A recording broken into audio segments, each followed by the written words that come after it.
মশলাটা সুন্দর কষা হয়ে গেছে, দেখুন কেমন তেল উঠেছে উপর দিকে। তো এবার চিকেনটা দিয়ে দেবো। নমস্কার, আমি পারমিতা। তো আপনাদের সঙ্গে নিয়ে চলে আসলাম একটা রেসিপি।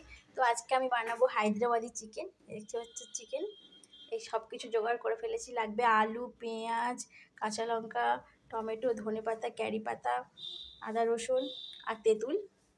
তো কড়াইটা বসিয়ে দিয়েছি, এবার দিয়ে দেবো তেল। তেলটা আমার গরম হয়ে গেছে, এবারে আলুগুলো দিয়ে দেবো। আপনারা চাইলে আলুটা স্কিপও করতে পারেন, আমার ভালো লাগে তাই দিচ্ছি। নুন হলুদ দিয়ে আলুগুলো ভালো করে লাল লাল করে ভেজে নেব। তো আলুগুলো আমার লাল লাল করে ভাজা হয়ে গেছে, এবার নামিয়ে নিই। চিকেনগুলো এবার ভালো করে আমি ভেজে নেব।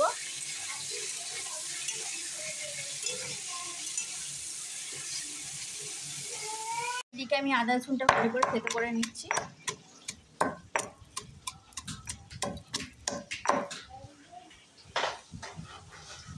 চিকেনটা আমার ভালো করে লাল লাল করে ভাজা হয়ে গেছে, এবার তুলে নেব। তো ওই তেলের মধ্যে দিয়ে দেব চিনি, জিরে আর হচ্ছে ক্যারি পাতা।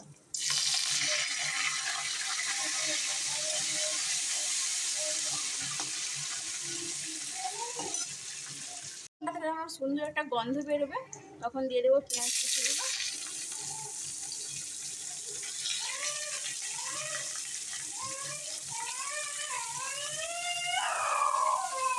তো পেঁয়াজটা আমার লাল লাল করে ভাজা হয়ে গেছে, এবার দিয়ে দেবো আদা রসুন পেস্ট।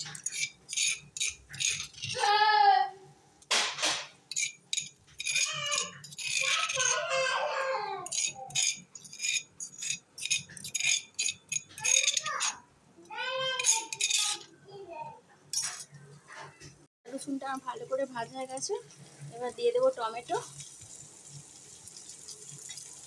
তো মশলা থেকে তেল ছেড়ে দিয়েছে, তেঁতুলের কাঠ, হলুদ গুঁড়ো, লঙ্কার গুঁড়ো, ধনে গুঁড়ো, জিরে গুঁড়ো দিয়ে দেবো।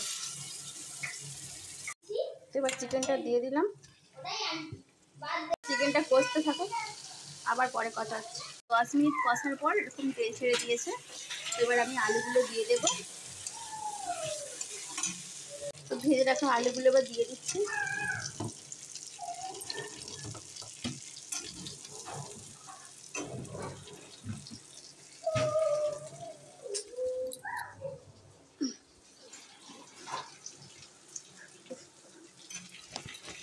আলুগুলো দিয়ে আমি ভালো করে কষে নিয়েছি, এবার পরিমাণ মতো ঝোল দিয়ে দেব। এই সময় আপনারা নুনটা দিয়ে দেবেন।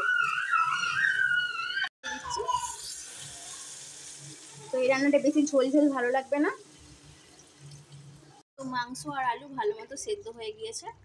তো এবার আমি কাঁচা লঙ্কা কুচি উপর থেকে দিয়ে দিলাম, আর কিছুটা ধনেপাতা